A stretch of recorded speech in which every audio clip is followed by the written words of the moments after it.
So, hello everybody. Welcome to this FC Zurich's press conference before this UEFA Conference League qualifying game here in Dublin. We have a slot of 15-20 minutes for this press conference. So let's go with your questions, with your name and with your media. With us is our coach Ricardo Moniz and Armstrong Oko-Flex. The first question, please. Okay, then maybe first, Lukas Stocher, Zurich Live. Armstrong, how is it for you, like in your hometown, you can say, like in your home, to come back here? Will there be family here at the game tomorrow? No, it's good to be here. I come here often with the national team, so I'm here quite often. But my family live in London right now, so they won't be able to make the game tomorrow. They're quite busy with work and stuff, so but they'll definitely be tuning in and watching to see how we get on. Okay. Ricardo, how do you expect Shelbourne tomorrow? Nothing to lose. Nothing to lose, so we know the strength at home. It will be a totally different game than in Zurich. And is it for you also the methods to let them not have the ball, because they like to have the ball when they play in the league? In Zurich they didn't have the ball much, but when they had it for a few moments they were quite good. Yeah, they surprised us, of course, to play with 5 defenders, because I have the same opinion, the best defenders they attack, but they will here, because they have nothing to lose. We could have scored more goals to make it us more easy, but tomorrow is like every game in our style is the last. Every day is our last. So in that philosophy nothing changed. There are 4 buses coming with Zurich fans, driving 30 hours. The plane was full of Zurich fans, so we have obligation to do. We have obligation to do to represent our style. That's always the same. So we will not defend the 3-0. We keep attacking. That's our style. And what is the personal situation like in comparison with the Winter 2 game? Who came on the squad now for this game and who is not there? Not today. Now, Ume is the only one who hopefully is back. For the rest, and he's victim of that. We have a luxury problem. I think we have 9 attackers who can threat each other. So that's a luxury problem. The boys do that well mentally. It's totally different than last year. We're almost the same with playing. So the club have made big steps, and I'm very happy with that. Luxury problem. Okay, Michi Wittstein hat eine Frage aus Zürich, bitte schön. Ricardo, hallo, hört ihr mich? Ja, sehr weit. Gut. Ricardo, ich meine, wenn man so Favorit ist, wie schwierig ist es, die Mannschaft überhaupt zu motivieren? Weil es kann eigentlich gar nichts mehr schief gehen. Must I repeat the question? Yeah, he asked that this game is already decided. Okay, Mickey, I respect you a lot, but you can't say that. Because in football everything is possible. Shelbourne is a big club. They have fantastic players, authentic. Coach is a big personality. He will never give up. So in football you always must play every day, train every day like it's your last. That's our philosophy, and we will do the same like against Winter 2 or last week. Dann noch die Zusatzfrage, wie viel Gedanken ist schon für den Sonntag da mit dem Rotieren? Do you think already for the game on Sunday against IB? Nou ja, I think a day at 24 hours. We only think about today. To land safe, to be healthy, and to train now in the stadium, which is totally different. And first, a big opportunity tomorrow to reach the next round. Maybe a new player has arrived with Mohamed Bangura recently, yesterday. So is he in the first squad in general, or in the under 21 team? Under 21, yeah. Okay. Armstrong, I know you were coached by Damien Duff at Celtic when you were young, weren't you? Yeah, I was coach. He was my coach when I was at Celtic, yeah. What did you think of him then? He's a crazy guy. No, he's really good. I probably owe a lot of my development towards him. I have a lot of respect for him, and he was at Celtic to help me and one other winger especially, because him, when he was playing, was obviously a world-class winger in his day, so I tried to learn as much as I can from him, and no, it was good to see him in him coaching Shelbourne in the last week and see that he's doing well. So, I have great respect for him. Did you keep in touch with him in the intervening years? No, I haven't been able to keep in touch with him since. I've seen, obviously, since then, not much. That was probably the first time I've spoke to him in a while. But I only got to see him after the game, and he was a bit annoyed after the game, so I didn't get to catch up properly, but hopefully I can speak to him better today maybe, or the next day, sorry. Have you ever played or talked about players? No, my first time. No. Or did you know any of the Shelbourne players before? Yeah, I knew a couple of them. Liam Burke, who was with me at Celtic, Cameron Ledger, the left back or centre back. Yeah. We went to the same primary school, funny enough, yeah. Then I think one other player on the bench, he was on the bench for this game, Ray Tulloch, he was on loan. I played against him, obviously in academies for when he was in West Brom, so I knew a couple of players. And so do you remember Campbell from when you were younger? Yeah. I remember from my primary school, because that's where I knew him from, and then he was also at Kevin's for a short while as well, with another player, Ross Tierney, he was with the 21s. They both went to my primary school, so yeah, I remember obviously he was a funny lad as well. Where, you from Glasnevin? You're very close to your house from here. Where are you from? Yeah, Glasnevin, yeah, exactly, yeah. So, are the family still there? But you live home and No, my family's not. My family's in London right now. Yeah, we moved over. But you grew up like a mile from the stadium, so you're very close. Yeah, but I remember playing in Shelbourne obviously when I was younger. We never to play in the stadium when I was at 9, 10, but yeah, this is my first time. Yeah. Sorry, where was the primary? Where did you go to school? Our Lady of Victories. Okay, Pascal Ruckstuhl from Blick, please. Question to you, Oko-Flex. I guess it's a special game for you tomorrow because it's the first time you are on club side to have a professional game in Ireland. Is that true? And in how special is it for you to play in Ireland the first time club side? Yeah, it's a special occasion. I've obviously played in Ireland with the national team, so it's not I wouldn't say it's my first professional, well maybe my first team game here, but it'll be good. Hopefully I'll see a lot of the fans, hopefully a lot of the fans will come tomorrow, and yeah, I just want to have a good game and hopefully put on a show and show everyone what we can do and what I can do myself personally. Perfect, and I have another question. So you are from Ireland, and did you already had contact with the former head coach of the Irish team, the first one, and the new one, or didn't you have contact to him? Contact with to the call up for the first head coach of the national team of Ireland. The 21s or first team?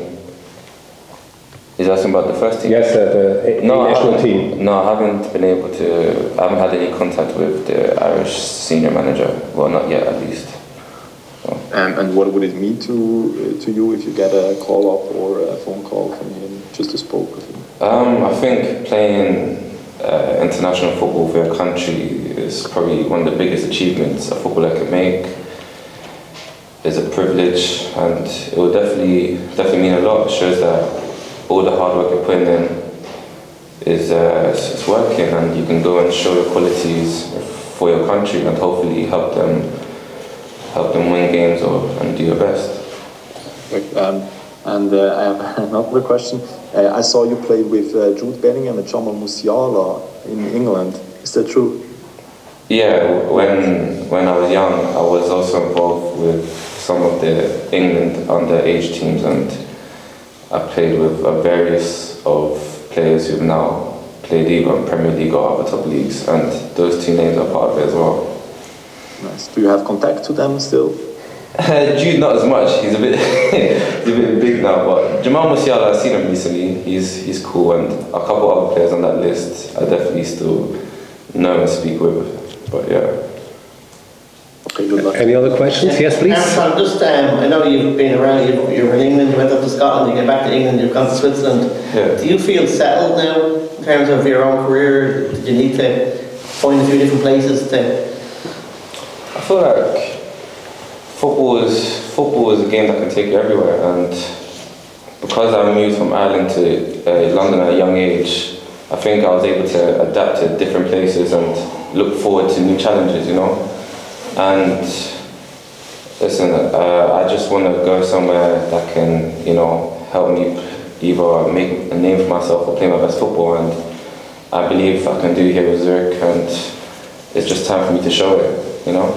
So everywhere I've been, I've had good experiences, maybe some bad experiences as well, but it's all part of learning, and I'm learning each day.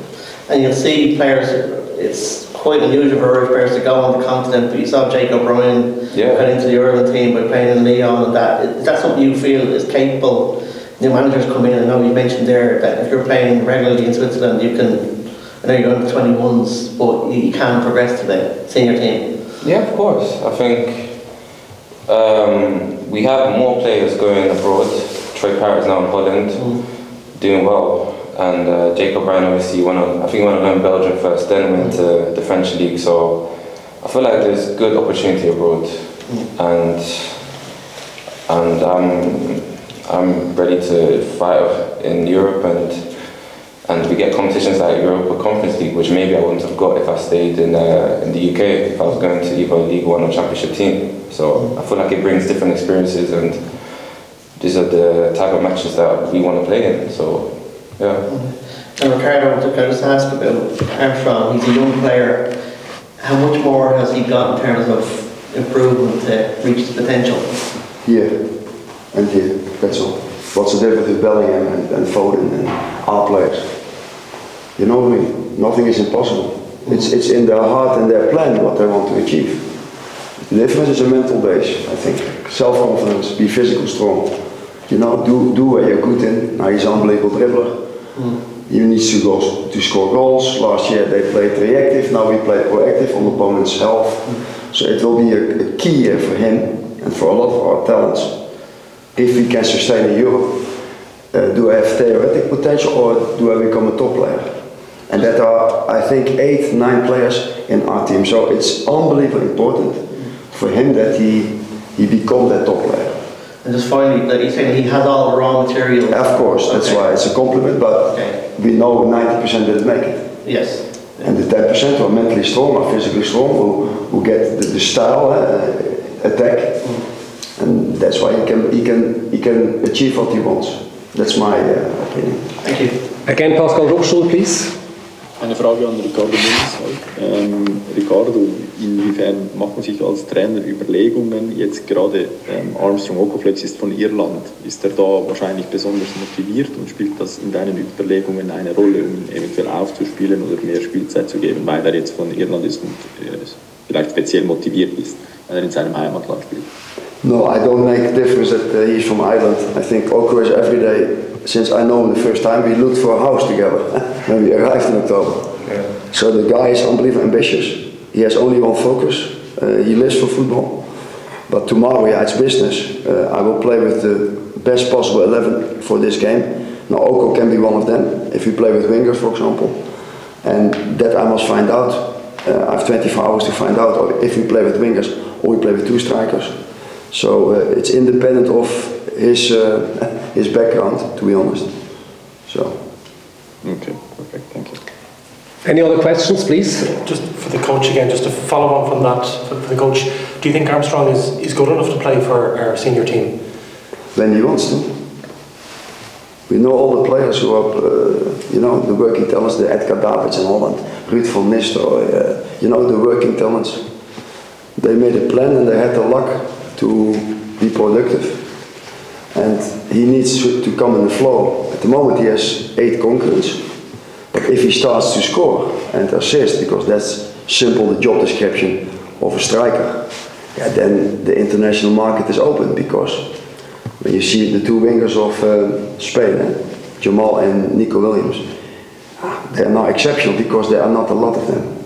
And where are the wingers? Where are the forwards, like in the past? They starve out because the football is over-organized. Laptop, tactics, defend. And he's a creative player. So in that case, I think a player who can create openings in the opponent's wall is always in the advantage. Now, until now, he didn't find his, rhythm.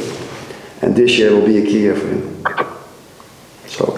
2 last questions, please. for Armstrong, do you think you have played 21s, but do you think it's realistic to play for the senior team? If the coach may be here tomorrow night, but is it realistic to play for the Irish senior team? Yeah, like the coach said, anything's possible. If I can get in the rhythm and flow of things and add these things to my game, 100% anything's possible. Especially that I'm already in the underage setup with the 21s. I get a couple games with them. Sometimes I come on, sometimes I score, sometimes I start. So if I get into flow of things, show my qualities, and play here regularly with Zurich, and score goals and assists, win games, then of course anything's possible. And if that was the case, then I'll be very happy as well. So yeah, I don't really have anything. I don't focus on that. I focus on each game. Like you said, tomorrow is Shelbourne, and we're going to be 100% ready for this game. Last question. You saw you walk on the pitch. Are you happy with us? Pitch okay? Look, football brought us over the whole world. That's why I meet you. Yeah. So I thank to the ball that I've seen so many stadiums, also in England and League 1, League 2, it's like this. So it was a little bit a romantic feeling I had, you know? Okay. This kind of authentic atmospheres. And it's pure thankfulness when I walk over the pitch. The surface is okay? Of course. I played on the streets, on every surface. You remember? You also played. So, now stop. Okay, thank you very much. Have a nice evening and see you tomorrow.